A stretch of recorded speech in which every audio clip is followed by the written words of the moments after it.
Have you ever done something that you knew was wrong?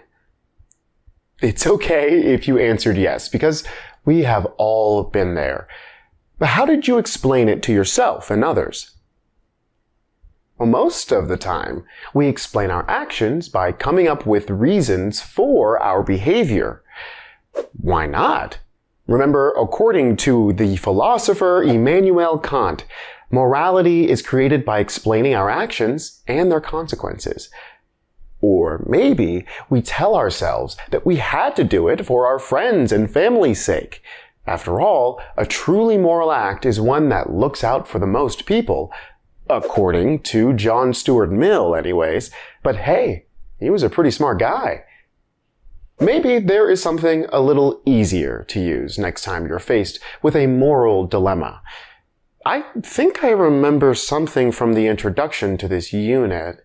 Something about treating people with kindness and compassion. Oh, yeah. Confucius, the ancient Chinese philosopher, said that living a moral life meant acting with compassion, generosity, respect, and kindness.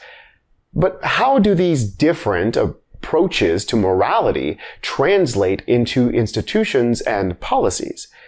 Societies usually present specific moral arguments to support their institutions and policies, making it a bit more complicated.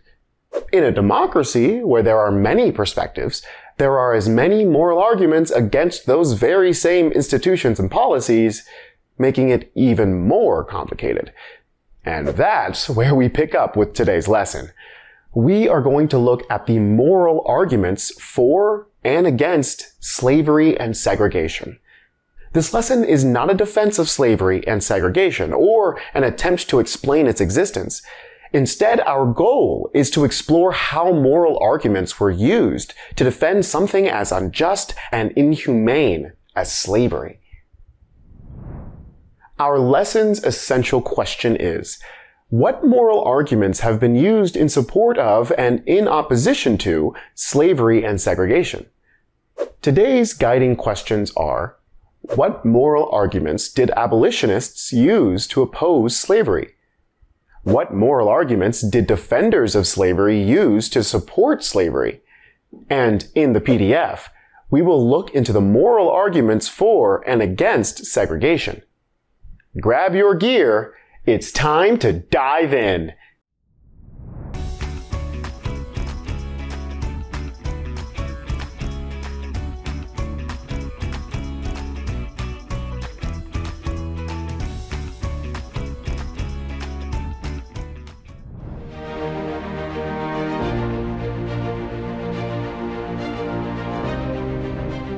During the early period of colonial history, the words white and black took on a new racial meaning, becoming legal identities in American society. These racial descriptions became synonymous with freedom and slavery. To be white came to mean free with rights. To be black came to mean enslaved with no rights. But many people opposed these ideas. In particular, a group known as abolitionists became very outspoken opponents of slavery. Abolitionists helped to shape the moral arguments against slavery. To help us keep track of these arguments, we're going to use this table. We will start by filling out the column titled Against Slavery. Let me introduce you to one of the leading abolitionists and editor of the abolitionist newspaper, The Liberator, William Lloyd Garrison. In the first edition of The Liberator, Garrison said, "I will be as harsh as truth, and as uncompromising as justice. On this subject, I do not wish to think or speak or write with moderation." Garrison was referring to slavery's demise, which he dedicated his life to. In general, the abolitionist movement based their moral arguments against slavery on Christian principles. The abolitionists argued that the most basic rule all Christians should follow is to treat others the way they would want to be treated, the golden rule. They pointed out that no one would want to be enslaved. Let's jot this down in our table before moving on. From this point, abolitionists extended the moral arguments to the slave owner's way of life. Since the slave owner was in violation of the Golden Rule, abolitionists felt they must be susceptible to all sorts of other sins, such as drinking, gambling, cruelty, and murder. Let's stop and write that down. Think about that for a second. According to abolitionists, how did slavery impact an individual's sense of right and wrong? Well, basically, by engaging in slavery, participants broke the Golden Rule, one of Christianity's most basic moral principles. And without the Golden Rule as a moral guide, they committed other sins. Next, abolitionists use Enlightenment and the founders' ideas about individual and economic freedom to argue that slavery was immoral. But don't take my word for it. Let me introduce you to another very important person.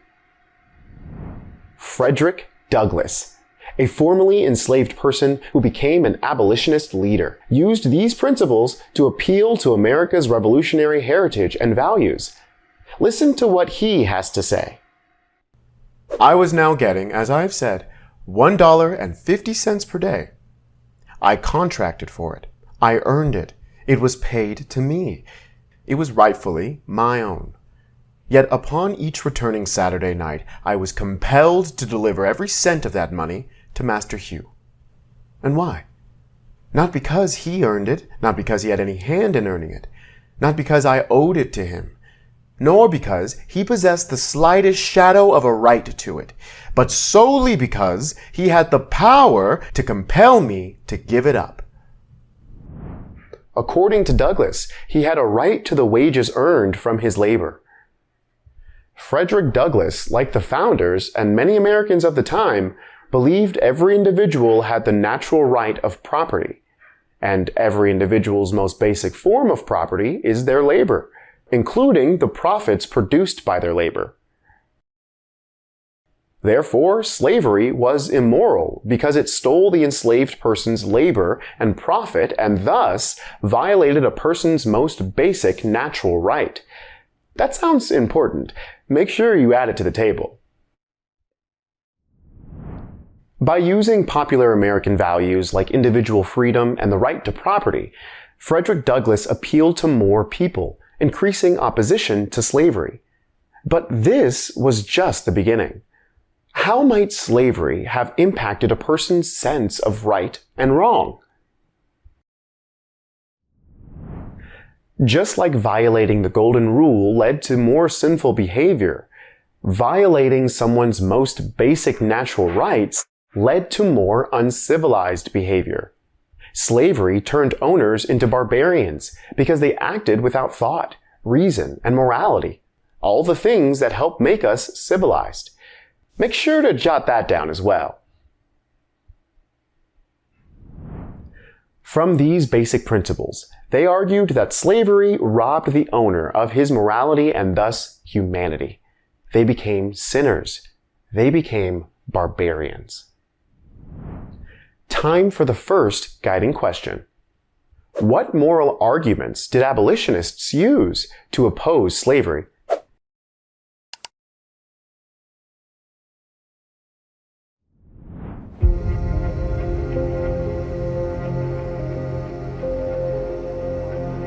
The Revolutionary War's emphasis on freedom and equality led to philosophical arguments against slavery. But the expansion of cotton made slavery so profitable that those arguments and practices faded in the 1800s. According to its defenders, slavery was an absolute good and moral institution. Slavery's supporters countered abolitionists with their own moral arguments for the cruel institution.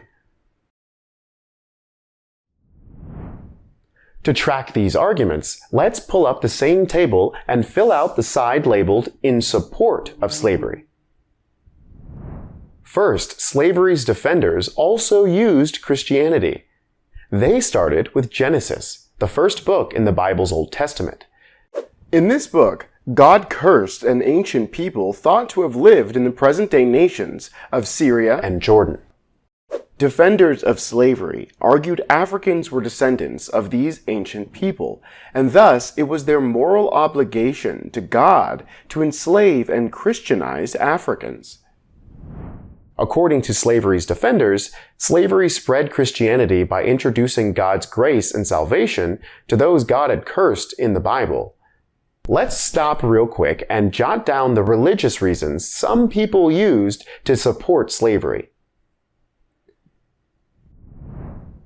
Additionally, defenders of slavery claimed that it did not violate anyone's natural rights.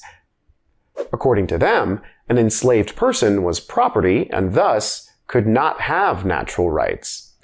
Instead, they argued that the slave owner had a natural right to enslave the person. Its supporters went further and claimed that slavery civilized the enslaved. The slave owner was obligated to feed, house, and teach the enslaved person, and in exchange, the enslaved person served the owner.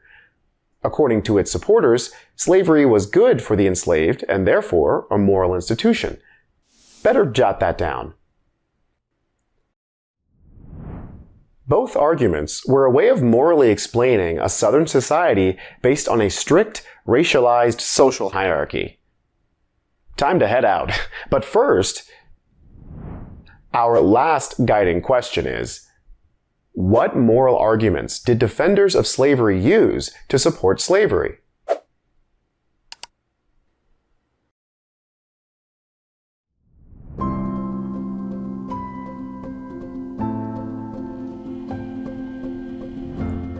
Whether or not we are fully aware of it, slavery was a defining institution in the development of American society.